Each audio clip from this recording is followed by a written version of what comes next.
Hello guys, welcome to another video of stock market. Friends, Rishabh instruments limited है जी, IPO company का guys जून quarter के financial result पेश हो चुका है। और ये जो कंपनी है कुछ ही टाइम पहले इसका आईपीओ आया था और 11 सितंबर के अराउंड में, डेट मुझे एक्जैक्टली याद नहीं है, 11 सितंबर के अराउंड में ये आईपीओ जो है सो कंपनी जो है उसका शेयर जो है सो स्टॉक एक्सचेंज पे लिस्टेड हुआ है।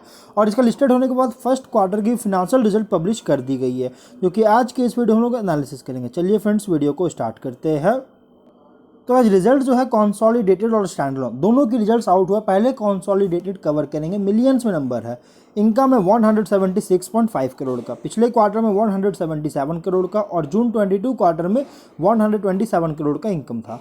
क्वार्टर ऑन क्वार्टर में अगर देखिए तो इनकम में माइनर सा डाउन, अराउंड 50 लाख के आसपास डाउन हुआ है, जो कि यहाँ पे कह सकते हैं एज इट इज सेम है। लेकिन ईयर ऑन ईयर में बहुत ही स्ट्रॉन्ग ग्रोथ देखने को मिला है इनकम में। अगर हम एक्सपेंस की बात करें तो 165 करोड़ का है, पिछले क्वार्टर में 157.6 करोड़ का और जून 22 क्वार्टर में 113.7 करोड़ का एक्सपेंस हुआ है। यहाँ पे expenses quarter on quarter, year on year बहुत ज़्यादा एक्सपेंस हुआ है, इसके कारण प्रॉफिट में गिरावट आई है। और इस बार का एक्सपेंस अगर देखा जाए तो यहाँ पे जो एक्सपेंस हुआ है मटेरियल कॉस्ट में, और ये मटेरियल कॉस्ट में हुआ है क्योंकि रॉ मटेरियल्स का जो है इन्फ्लेशन के कारण इंक्रीज हुआ और इसके कारण कंपनी को बहुत ज़्यादा जो है कॉस्ट लगा है। इस बार अगर देखिएगा 78.9 करोड़ का, जो कि पिछले साल से बहुत ज़्यादा कॉस्ट पे करना पड़ा, चार्ज लगा है। और इसी वजह से कंपनी का प्रॉफिट में जो है सो बहुत ज़्यादा गिरावट है। प्लस अदर एक्सपेंस भी यहाँ पे कंपनी को पिछले साल कंपेयर में बहुत ज़्यादा किया गया है। तो और यहाँ पे कंपनी एम्प्लॉय बेनिफिट एक्सपेंसेस बहुत ज़्यादा किया गया, मतलब हो सकता है इस बार कंपनी जो है एम्प्लॉयज़ वगैरह बहुत ज़्यादा हायर की होगी या फिर बोनस वगैरह दिया होगा, जिसके कारण कंपनी को एक्सपेंस हुआ है एम्प्लॉयज़ में। इसके बाद अगर हम यहाँ पे ऑपरेटिंग प्रॉफिट देखें तो 11.3 करोड़ का है, पिछले क्वार्टर में 19.4 करोड़ का और जून 22 क्वार्टर में 13.5 करोड़ का ऑपरेटिंग प्रॉफिट है। क्वार्टर ऑन क्वार्टर में डाउन है, ईयर ऑन ईयर में भी डाउन देखने को मिला है। नेट प्रॉफिट कंपनी का 8 करोड़ का और पिछले क्वार्टर में 15.1 करोड़ का, जून 22 क्वार्टर में 10.6 करोड़ का नेट प्रॉफिट है।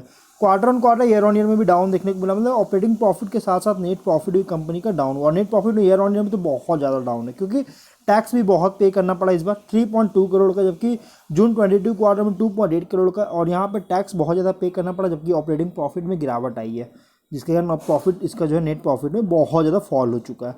ईपीएस 2.16 रुपीज़ का है, quarter on quarter, year on year दोनों में डाउन देखने को मिला है। तो ऐसे देखिए कंपनी का यहाँ पे बिजनेस जो है ना, एशिया, यूएसए, यूरोप, जो कि पोलैंड से बाहर और पोलैंड और अदर्स, इन सभी से रेवेन्यू जनरेट कर रहा है, जो कि रेवेन्यू यहाँ पे एवरेज है, लेकिन प्रॉफिट बहुत ज़्यादा डाउन है बिकॉज ऑफ एक्सपेंसेस।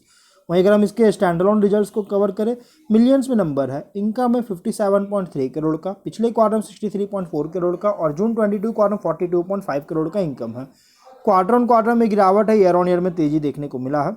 लेकिन एक्सपेंसेस भी यहाँ पे देखिए तो 45 करोड़ का, पिछले क्वार्टर में 54.9 करोड़ का और जून 22 क्वार्टर में 35.1 करोड़ का एक्सपेंस हुआ था। क्वार्टर ऑन क्वार्टर में इनकम में डाउन है, यहाँ पे एक्सपेंसेस बहुत ही कम है, उसके कारण प्रॉफिट में तेजी देखने को मिला। ईयर ऑन ईयर के भी एक्सपेंसेस इंक्रीज किया। इसके बाद ऑपरेटिंग प्रॉफिट है 12 करोड़ का, पिछले क्वार्टर में 8.5 करोड़ का और जून 22 क्वार्टर में 7.4 करोड़ का ऑपरेटिंग प्रॉफिट है। Quarter on quarter, year on year में तेजी देखने को मिला है, लेकिन नेट प्रॉफिट जो है 9 करोड़ का है, पिछले क्वार्टर में 6.5 करोड़ का और जून 22 क्वार्टर में 5.6 करोड़ का नेट प्रॉफिट है। Quarter on quarter, year on year दोनों में इंक्रीज की है। ईपीएस 2.46 रुपीज़ का, quarter on quarter, year on year दोनों में इंक्रीज है। तो गाइस देखिए स्टैंडअलोन बेसिस के रिजल्ट अगर देखिए तो एक अच्छी ग्रोथ है, इनकम प्रॉफिट में अच्छी ग्रोथ हो रहा है, लेकिन कंसोलिडेटेड बेसिस पर इन प्रॉफिट बहुत ज़्यादा डाउन हो रही है। लेकिन क्वार्टर ऑन क्वार्टर के इनकम में भी डाउन देखने को मिला, लेकिन ईयर ऑन ईयर के इनकम में चाहे वो स्टैंडअलोन है या कंसोलिडेटेड, ग्रोथ हुआ है, लेकिन प्रॉफिट में डाउन हुआ है, लेकिन कंसोलिडेटेड में। लेकिन स्टैंडअलोन में ग्रोथ है, लेकिन यहाँ पे कैसे कंपनी कह सकते उतना अच्छा रिजल्ट कंपनी पेश नहीं किया है।